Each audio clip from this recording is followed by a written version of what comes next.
El empresariado ve con preocupación el avance del proyecto de ley que permite el retiro de los fondos previsionales y que será votado mañana en la Cámara de Diputados. Mientras tanto, el gobierno anunció, lo veíamos antes, una serie de medidas en favor de la clase media para evitar precisamente la aprobación de dicha iniciativa. Para hablar del tema nos acompaña el presidente de la SOFOFA, Bernardo Larraín Mate. Señor Larraín, bienvenido a Canal 24 Horas. Muy buenas tardes. Muy buenas tardes, Andrés. Muchas gracias por la invitación a conversar. Lo primero, ¿cómo recibe usted estos anuncios hechos hoy día por el presidente Piñera en cuanto a se amplía las medidas anunciadas por el mismo presidente hace 9 días? Mira, como esta es una crisis completamente incierta, cuya evolución es incierta porque depende de una situación sanitaria, en el fondo, que en ninguna parte del mundo se conoce con precisión, es natural que las medidas que proponen los gobiernos de protección social para básicamente compensar lo que es una resolución de cuarentena, ¿no es cierto?, sean sucesivas, sean incrementales, se aumentan, se retiran. Me parece que eso es natural. Yo creo que muchas veces se critica que el gobierno llegó tarde. Bueno, no es tan raro que sea así, porque la prioridad número uno, ¿no es cierto?, era ir en ayuda de las familias más vulnerables. Hoy día se hizo evidente, ¿no es cierto?, que esas ayudas, el ingreso de emergencia, la ley de protección del empleo, no era suficiente, no estaba llegando a las familias de clase media. Bueno, pues bien, ahora se agrega un segundo piso, y eso va a seguir siendo la realidad, ¿no es cierto?, de esta pandemia, y es lo mismo que está ocurriendo en todas partes del mundo. Tenemos que decir que tanto la CEPAL, de lo que se ha hecho hasta ahora en Chile, considera que Chile ha tenido la intervención fiscal más robusta de todos los países de Latinoamérica. Y para adelante tenemos este marco fiscal de 12.000 millones de dólares, que es bien importante decir lo siguiente: una parte tiene que ser para protección social, por supuesto, pero esa protección social de hoy día, que es necesaria para las familias vulnerables, para la clase media, no es sustentable si no la acompañamos con la protección, con la recuperación económica de mañana. Y también hay que reservar una parte de ese marco fiscal para las medidas de reactivación económica, que finalmente esta palabra, que es la economía, el crecimiento, que algunos consideraban muy tecnocrática, que no era relevante, en fin, o que estaba simplemente en piloto automático. Bueno, cuando retrocedimos 10 años en crecimiento con esta pandemia, empezaremos a observar las consecuencias de la ausencia del crecimiento, y por lo tanto hay que reservar también cartuchos, por así decirlo, para las medidas pro crecimiento que se van a venir. Señor Larraín, pero las críticas han venido, no solamente los votos a favor de la medida del retiro de platas de la AFP, no solamente vinieron del oficialismo, 13 votos, sino que las críticas al plan del gobierno vinieron de partidos como la UDI, de Renovación Nacional, que decían que el gobierno llegó lento, que aquí las medidas son insuficientes, que este tema del 10% se venía discutiendo hace mucho rato y el gobierno nunca logró anticiparse justamente a un tema, por lo menos a una propuesta que uno lo ve en las encuestas, 83% de aprobación. Bueno, efectivamente, si nosotros todos tenemos que empatizar con las personas que están viviendo un momento duro, pero al mismo tiempo que uno empatiza, que uno se conecta con ese dolor, con esa dificultad que están viviendo tantas familias, tiene la responsabilidad de procesar esa demanda ciudadana y transformarla en una respuesta seria, responsable, sustentable. Yo creo que aquí no hay nada más claro que la respuesta del retiro del 10% del fondo de pensiones. No solamente es una respuesta que básicamente es mala, o sea, que hay otras alternativas técnicas mejores, sino que también es perjudicial para la misma persona que se dice beneficiar. Esa persona, usar los ahorros de esa persona, que básicamente sustentan su jubilación futura, es una mala opción. Es una mala opción, es técnicamente incorrecta y además va en perjuicio de esa misma persona. Y no solo eso, haber hecho esta propuesta, o sea, disfrazar en el fondo a través de una medida de protección social que supuestamente va en beneficio de esas personas, que no va en beneficio de esas personas, disfrazar en el fondo una reforma al sistema de pensiones que se viene discutiendo desde el año 2006, cuando la Comisión Marcel visibilizó las reformas que tenía que hacerse al sistema de pensiones. Entonces la política lleva más de 13 años básicamente debatiendo esto, y no ha logrado llegar a un acuerdo. Es un gran falla de la política chilena. Entonces no puede ahora, por la vía, ¿no es cierto?, de un resquicio constitucional, pretender en el fondo reformar el sistema de pensiones disfrazado de una básicamente medida para proteger, para ir en apoyo de las personas que están sufriendo esta pandemia. No podemos usar el sufrimiento de las familias para, en el fondo, pasar disfrazada, por así decirlo, una reforma del sistema de pensiones que se viene debatiendo hace mucho tiempo, que hay un proyecto de ley en el Parlamento que está detenido en el mes de marzo por las mismas personas que están promoviendo esta medida, que también no es una ayuda a las familias, es una reforma del sistema de pensiones en el fondo a través de un bypasseo del marco constitucional. Obviamente, señor Larraín, uno ha escuchado argumentos técnicos de economistas de todos los colores políticos. No sé, aquí por este mismo mesón han pasado, por este mismo noticiero, esta entrega noticiosa, han pasado todo tipo de economistas. Ninguno le gusta la idea, ni apoya la idea del 10%. Pero si uno lo ve en los números, se le presenta a la población. Y ahí cómo se le explica también, porque ahí la técnica queda un poco de lado. El argumento de que el gobierno pone 500 lucas derechamente como subsidio directo a la clase media, más un préstamo que puede llegar casi a los 2 millones de pesos. Pero al otro lado tienes 1.300.000 pesos en promedio que entra directo. Y si a la persona le dices, a ver, tu pensión va a bajar de 200 lucas, quizás promedio a 180, dice, quizás no me importa, necesito el dinero ahora, ya, porque estoy endeudado hasta el cogote. ¿Cómo se lleva la aplicación técnica a una necesidad hoy día que es primaria? Bueno, esa persona va a recibir, ¿no es cierto?, una transferencia directa de 500.000 pesos, transferencia directa que no tiene que restituir, transferencia directa que no tiene que sacrificar el ahorro para su pensión futura. Innegablemente que es una opción mejor, ¿no es cierto?, que sacrificar su ahorro que está destinado para su pensión futura. A eso se le complementa, ¿no es cierto?, un crédito por el 70% de la reducción de ingresos que tuvo esa persona, en el fondo. Obviamente que es un paquete extremadamente fuerte, vigoroso, en fin, un paquete contundente, en el fondo, en ayuda de las familias de la clase media. Entonces, el punto básicamente es que por legítima que sea, ¿no es cierto?, y por comprensible que sea la demanda de esa ciudadanía, la política debe procesarla y transformarla en políticas públicas que sean sustentables y que no sacrifiquen el ahorro de las personas que alimentan su futura jubilación.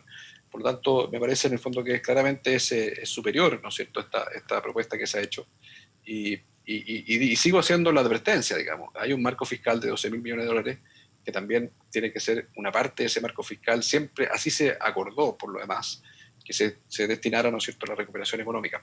Así que, pero mira, lo más relevante aquí, ¿no es cierto?, es esta recuperación económica es un imperativo ético, es un imperativo social, no es una pretensión de la tecnocracia.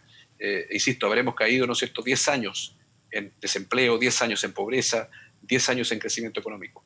Y por lo tanto, este imperativo no es coherente con una política que finalmente, a través de resquicios constitucionales, en el fondo está proponiendo medidas que no son las mejores para proteger a esas familias de clase media. Entonces, esto genera una gran inestabilidad.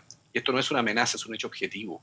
Es un hecho objetivo. Cuando estamos hablando de recuperación económica y queremos invitar a los emprendedores, a las pymes, a los inversionistas del mundo a invertir a Chile, y al mismo tiempo Chile le da la señal de que aquí no hay claridad de quién tiene en el fondo potestad para qué. Desde el año 1949 que la Constitución chilena establece, ¿no es cierto?, la iniciativa exclusiva de gasto por parte del presidente de la República. Esto no es una invención reciente, está en muchos países del mundo. Entonces, cuando los actores privados, en el fondo, observan que no hay claridad de quién tiene la potestad para hacer A o B y con qué reglas del juego se tiene que hacer A o B, es muy complejo, en el fondo, porque hay muchas incertidumbres que las empresas deben y pueden gestionar.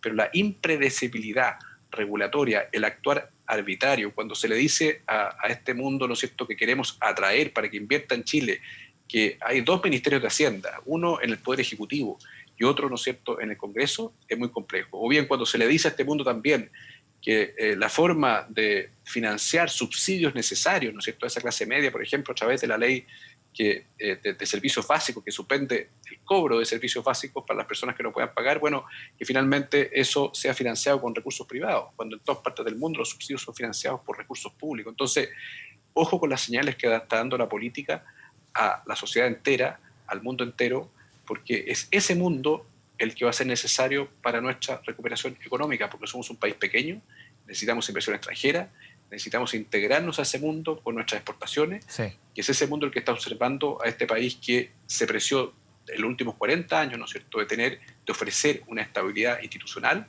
un marco jurídico en el cual se tomaban las decisiones y de pronto está básicamente debilitando ese gran pilar que ofrece Chile al mundo. Usted fue uno de los firmantes, junto con otros 14 líderes empresariales, una carta ayer en el diario Mercurio que generó harta polémica, sobre todo por algunas frases. Nuestra sociedad no se merece que este sea el comienzo del fin, hablando del sistema de pensión. Han sido criticados por campaña del terror, otro tipo de adjetivos. ¿Cómo toma usted esas críticas y se reafirma obviamente lo dicho en esa carta? Mira, yo creo que el debate nacional el debate público chileno tiene que acostumbrarse a la franqueza, a la precisión y no a los lugares comunes y no al bullying porque uno dice algo que no satisface a otra persona. De eso se trata el debate público, se trata de plantear las cosas con franqueza y precisión y evitar los lugares comunes, evitar el buenismo, y creo que esa carta lo único que hace es hablar con mucha precisión y franqueza. Aquí no hay ninguna descalificación a la política, a mí nunca me han gustado los adjetivos de populismo, etcétera, etcétera.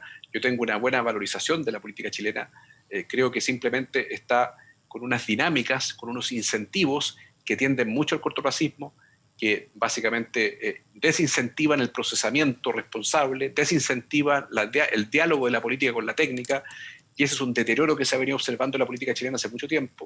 Pero insisto, yo creo que las personas que están dentro de esa dinámica son personas en el fondo que tienen la oportunidad de cambiar este rumbo. Todos somos responsables, ¿no es cierto?, de tratar de contribuir a salir de esta crisis con buenas políticas públicas, con políticas públicas que conecten la contingencia de esa persona que está sufriendo con el largo plazo de Chile que requiere recuperar su economía.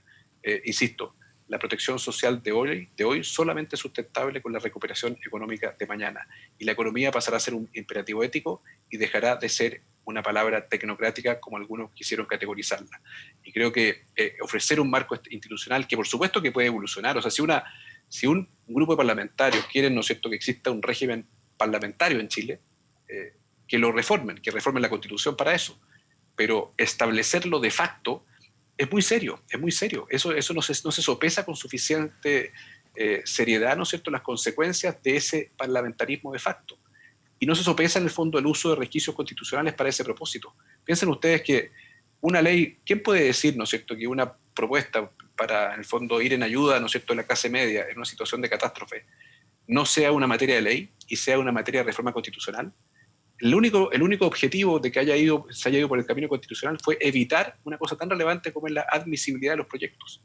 Y segundo, se introdujo a través de un artículo transitorio con el objeto de evitar una segunda cosa, que es el quórum de 2/3 que tiene la Constitución para modificar todo lo que es el capítulo de derechos sociales. Entonces, eso es muy delicado, más allá de empatizar, y creo que todos empatizamos con la realidad de esa familia de clase media, ¿no es cierto?, que está sufriendo, esa persona que quizás tenía un ingreso de 800.000 pesos, que logró que sus hijos salieran de un colegio municipal de mala calidad, accedieran, ¿no es cierto?, a un colegio particular subvencionado y que hoy día, en el fondo, porque tiene su contrato laboral suspendido, por ejemplo, tiene que volver a sacar a sus hijos de ese colegio particular y a llevarlo al colegio municipal que puede ser de peor calidad. Eso es dramático.